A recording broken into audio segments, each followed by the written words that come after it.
stuck between a libertarian and a Republican. Welcome to Publitarian Podcast.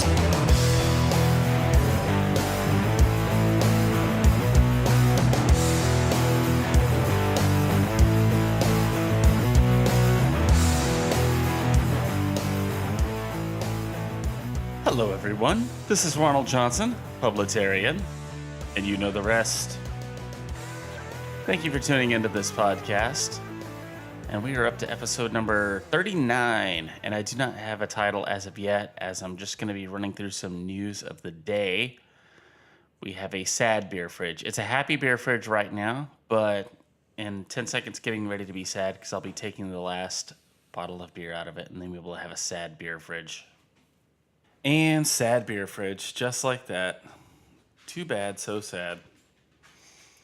So basically in this episode today, I'm just going to be covering some news of the day and running through some thoughts and feelings and things that I think are important. First things first, we have a Hoda Muthana update. Hoda Muthana, ba-da-ba. That's the Alabama ISIS bride that joined ISIS, and now she wants to return, and Secretary of State Mike Pompeo and President Trump both said, no, you ain't coming back.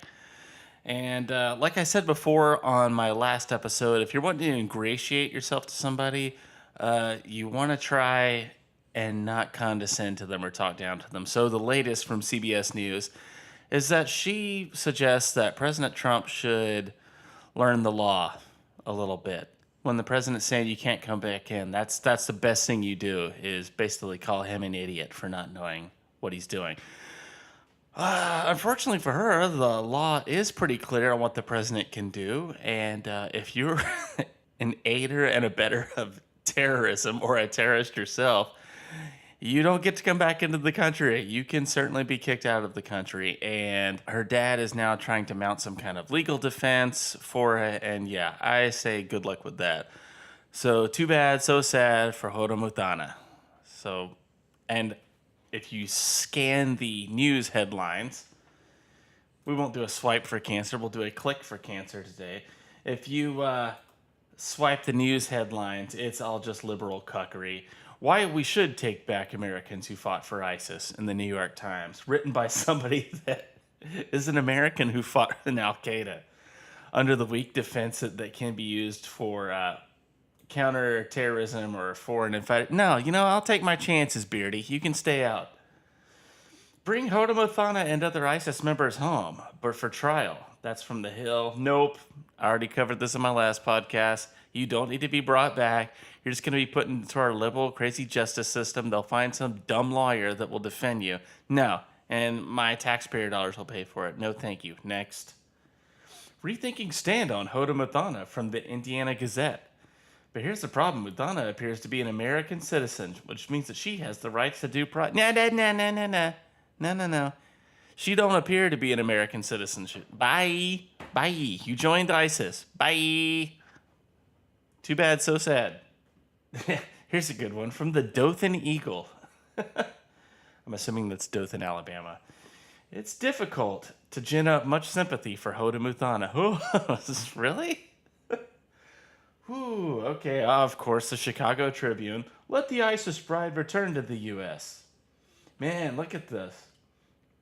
Okay, here's a headline from The Atlantic. I don't even think I need to weigh in, but here we go. I haven't even looked at the title yet. Here we go. Let's see. Don't stripe ISIS fighters of U.S. citizenship. Jesus Christ. Oh my gosh, the liberal news media is a dumpster fire. Okay, let's see what Fox News says. How do we know ISIS bride Hoda Muthana isn't still working for the... Ding, ding, ding! There we go. We have a winner. Winner, chicken dinner.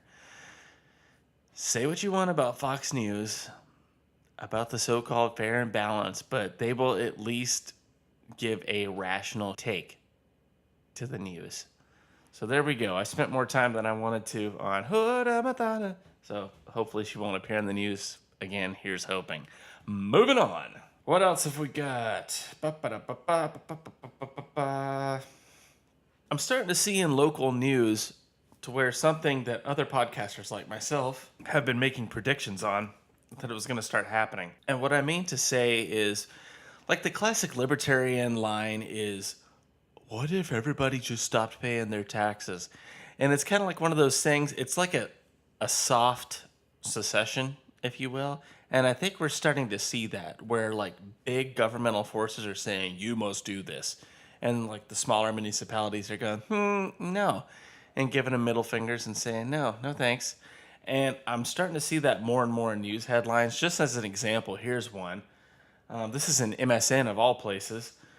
Defiant U.S. sheriffs push gun sanctuaries, imitating liberals on immigration. And this speaks to something that I've been saying about using the left's tactics against them. They're starting to get more and more angry about this because we finally, after decades, have become hip to their game. And instead of doing the moral high ground thing, we're just using their tactics against them. And that's what's happening now in this situation. Again, this is MSN News. Reuters actually reported the story. A rapidly growing number of counties in at least 4 states are declaring themselves Second Amendment sanctuaries, refusing to enforce gun control laws that they consider to be infringements on the U.S. constitutional right to keep and bear arms. Organizers of the pro-gun sanctuaries admit they took the idea from liberals who have created immigration sanctuaries across the United States, where local officials defy the Trump administration's efforts to enforce tougher immigration laws. That's awesome. Let's just give them a hand. Like, they're finally starting to wake up and use these tactics. Because that's the thing about the Alinsky liberal tactics. They work. They work really well. And I'm glad we're starting to use these tactics. So concerned about that moral high ground. It speaks to right-wing cannibalism. We always celebrate, when I say we, I mean free thinkers, libertarians, you know the list that I always make. We always celebrate left-wing cannibalism, but I swear there's as much right-wing cannibalism, if not more. Because there is such diversity of thought on our side, it's hard for us to unify under some things. We saw it at the CPAC this weekend. Laura Loomer gets ousted. Michelle Malkin says something about Laura Loomer getting ousted. There was a few other journalists that I didn't know their names. They got ousted as well. There are conspiracy theories swirling around that liberals paid for CPAC to do this and all this. I think the answer is a little bit simpler than that. I think because Laura Loomer, if you don't know who Laura Loomer is, by the way, well, I'm sure you do, but just in case you don't, she's a conservative Jewish journalist who does a lot of what I was just talking about. She uses the left's tactics against them. And it's kind of guerrilla journalism where she'll get in your face, just start the camera rolling, and you you have to start dancing, which I love. Don't get me wrong. She first came to prominence when she jumped up on the stage at the retelling of Julius Caesar in the park in New York, where they were doing a mock assassination of Donald Trump. And she's been in the conservative spotlight ever since. And, you know, I would love to have her on the show. This is just a free thought that I'm thinking while I'm doing this. She'd probably come on the podcast. I would love to have her on and talk to her about this. What I think may have happened to her and a couple of other journalists, because they do this guerrilla journalism, CPAC, who was trying to keep things civil, probably thought it was in their best interests just to pull their credentials and get them out the door. I'm not saying that's the right thing to do. I'm saying that's probably what happened. And Laura Loomer and a couple other people I think they're barking up the wrong tree and thinking that, you know, there's like some liberal conspiracy within CPAC, and I don't think that's the case. She jumped right up in Don Jr.'s face, and you can see like on the video that he didn't know how to react, and he was just kind of smiling and playing it off. See, that's the problem when you do the guerrilla journalism on your own people. So maybe that'll be like a little learning lesson from her. I know this sounds like I'm trying to condescend to her, and I'm really not. Like, she's done more in her 25 years on this earth than I will. I'm just saying maybe this will be like a teachable moment. I don't think Don Jr. needed to be ambushed like that. And because he is the president's son, the Secret Service probably had some concerns as well. They were probably also concerned that these guerrilla journalists were going to jump up and cause some kind of disturbance while the president was speaking. Again, I'm not saying it's right. I'm just saying I think that's what was happening with their thought processes, and that's probably why she was banned. Anyway, where was I going with that? Oh yeah, right-wing cannibalism. This harkens back to the MAGA kid, the Covington High School kid wearing his hat and smirking. Like the right wingers were so quick to throw the MAGA guy under the bus and go, that's not us. That's not how we operate. Just so they can look morally superior or, not the other side of the aisle. When an example of bad behavior by right wingers is found, or maybe not even corroborated yet, which in that case it wasn't, everybody on the right just goes out of their way to throw that person under the bus, like I said, and to show that they are a better person. You can find a bad apple or a bad example of any type of ideology. I mean, apply that to socialism, and you can't really find a good apple. The fact that people have to look so hard to find the bad examples of Trump hat wearing people should prove a point that we don't need to genuflect every time a bad example can be found. Like, you really have to look hard to find something. And even then, I think a lot of that is staged. Me and my buddy Rob over at Blue Eye Mafia Wise Guys show, we are both convinced that white nationalists like Robert Spencer's the guy we like. Richard Spencer is a plant. Oh, there goes the beer fridge. Sorry, beer fridge. You're just going to remain sad. I'm not buying beer. Anyway, there's a lot of right-wing cannibalism going on, and I'm tired of it. It's one of the good things that Trump has done is he's become like this great unifying force that a lot of the right-wingers have been able to rally behind, and I think it's been helpful. But the cannibalism needs to stop. I'm going to tell you some uncomfortable truths, right-wingers. Not everyone is going to agree with what you have to say 100% of the time. And this harkens back to my episode 1 podcast that I did. Abortion is always like a hot topic for right-wingers and left-wingers too, just in opposite directions. There are pro-choice Republicans out there. I don't think they need to be demonized. That abortion always seems to be like this big, like, hot topic to where people just zero-sum game it and go, oh, no, if you don't support life, then you're, and then they just, like, scream and cry and run in the opposite direction. So let me make this real simple for anybody that has a problem with pro-choice or whatever. By the way, I'm not saying that I'm pro-choice. Abortion is a topic that I'm just not going to touch. It's just a lose-lose. I'm a white male, so who gives a shit what my opinion is? Anyway, abortion can't be the hill that we die on as right-wingers. We have a country that we need to save. It's literally starting to become between communism and nationalism, or globalism versus nationalism. And everybody that's on the pro-life movement that decides to just kick out the pro-choice people, well, simply because they're pro-choice, well, now you have two schisms of a party. So this harkens back again to my episode 1 of my podcast that I did. Let's unify. Totally annihilate the left, ideologically, take the cancer out that is liberalism, and then nothing would give me greater pleasure than to sit and debate these ideals with people that have rational thought and a brain in their head. Oh, and speaking of a brain in their head, or absence thereof, I have some AOC news as well. I know. Nobody wants to hear anything more about AOC or Alexandria Ocasio-Cortez. But, it has to be addressed. From Newsweek, Alexandria Ocasio-Cortez. I am as powerful as the man. New York Representative Alexandria Ocasio-Cortez has reacted to a wave of conservative criticism in recent weeks, stating that attacks from GOP figures in the conservative media have been sparked by her gender.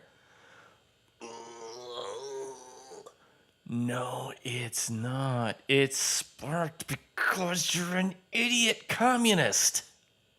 I don't care what your gender is. Okay, the article continues. I am as powerful as the man, and it drives them crazy, the freshman congresswoman told the editor of The New Yorker, David Remnick, after she emerged as the Republican Party's bête noire over the course of the annual Conservative Political Action Conference last week. Ocasio-Cortez was responding to comments made by a writer for the feminist news outlet Jezebel, who said women in politics are characterized as either hideous harpies, such as Hillary Clinton, or pretty idiots to her critics. Ocasio-Cortez is firmly in the pretty idiot category, Jezebel writer Ashley Reese said. AOC, it has nothing to do with whether you're pretty or not pretty. The idiot factor, yes. Like, every time you're given a mic, you're a dumpster fire. Like, why can't we criticize that? Notice that whenever AOC is criticized or challenged in any way, even though she says she's strong as a man and she's a powerful, strong, independent woman, don't need no man, yada, yada, yada, cliche, she harkens right back to that victim mentality. If ever she's challenged, it's catcalling, or it's because she's a woman, or men are threatened. Listen, AOC, there's a lot of women calling you out too for being an idiot. The co-founder of Greenpeace is even calling you out. And Greenpeace is not exactly what you would call a conservative outlet. Founder of Greenpeace called her a twit on Twitter, which I thought was pretty funny. He was like, look, you twit. In order to get rid of fossil fuels, we would literally have to chop down all of the trees to produce the energy that we need to make this society function. And if we don't have any trees, where's our carbon? If we don't have the trees, where's our oxygen coming from? Okay, check and mate. So there we are. Anyway, I hated to give her any more podcast time, but it's amazing that AOC and liberals in general just can't debate facts with you. They always jump on the victim train and go, oh, well, you're just attacking me because of this. Or they find some kind of straw man talking point to circumvent and throw it back in your face when you're like, that's not what I was talking about at all. So anyway, that's our AOC news. It harkens back to that Thomas Sowell quote. It is usually futile to try and talk facts and analysis to people who are enjoying a sense of moral superiority in their ignorance. And that's exactly what's happening. Anyway, I've given too much time to AOC, but that part just really got me. And she was on the record last week, and she had a mic in front of her, and she was like, I'm the boss. Oh, are you? You're the boss? Okay. Good to know. An object lesson in real time. Give a socialist any whiff amount of power. And boom. Authoritative. I'm the boss. I'm in charge. How many historical lessons do we need to repeat, ladies and gentlemen? She literally said that. I'm the boss. Like, what are you the boss of exactly? See, when her ideas get challenged, she gets angry because she's been given participation trophies her entire life because she's a millennial. And she thinks just because something rolls out of her donkey-shaped mouth that it's God's gift and it's gold and it needs to be validated and appreciated. And that is the damage that parents of, I'll blame the boomers, all the way back since listening to Dr. Spock in the 60s, the damage that they have done to these children, that what they say or what they think matters. No, you don't matter. It's funny me saying it, but you have to prove yourself in this world. You don't just get to exist and matter. You have to take steps in this society to ensure that you matter. Other than that, you're just taking up oxygen in space. What else have we got in the news? From the Gateway Pundit. Oh, guys. I'm sure you'll see videos of this on the Instagrams later, but oh my gosh. From the Gateway Pundit. Whew. Artists, quote unquote, explain why they put white men in MAGA hats on leashes and walked them on Donald Trump's star in Hollywood. This happened yesterday. And I'm sure you'll see video of it on social media. There's all these white men in white t-shirts and red MAGA hats on leashes, and various people of color and whatever are walking them, and they're just on Trump's star. And I'm like, My dog just jumped up. He's here in the studio with me. He just jumped up like, what the hell? Leftist activists put Make America Great Again hats on some severely self-loathing white men and paraded them through Hollywood on leashes as some sort of bizarre performance art. This harkens back to a podcast that Milo did about art, and art looking for political reaction instead of being what it used to be about, like genuine provocation and not provocation on some kind of Marxist level. Art being like truth, beauty, but anybody is an artist now. So anyway, like I said, I'm sure you'll see the video, but it's these white beta cucked men barking on the Trump star while these people hold their leashes. And if you see a picture of these guys, there's not much muscle mass around any of these people. I'm sure they're a bunch of beta cucked men that were raised by women and probably have an absent father from the home or didn't have a strong male role model in the family. I am just taking a guess. I am just throwing it out there, and it's probably 100% correct. And that will do it for me for this rant. Guys, thank you so much for tuning into the podcast. My numbers continue to go up, and I am very appreciative of that. So apparently you're liking what I have to say. If you do want to get a hold of me directly, you can DM me on Instagram. I'm Publitarian, obviously, or I am publitarian@gmail.com or thepublitarian@gmail.com. If you check any of the social medias, I am on there as Publitarian, including the dumpster fire known as Twitter, which we all know we only follow just to hear what our president has to say as he bypasses the media. So thank you very much for listening to this podcast, and I'll see you guys on the next episode.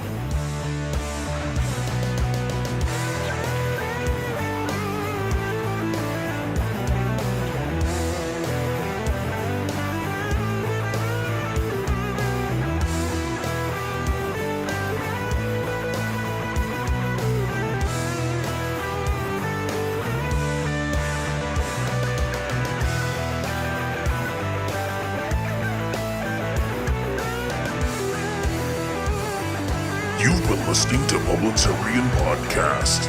Copyright 2019.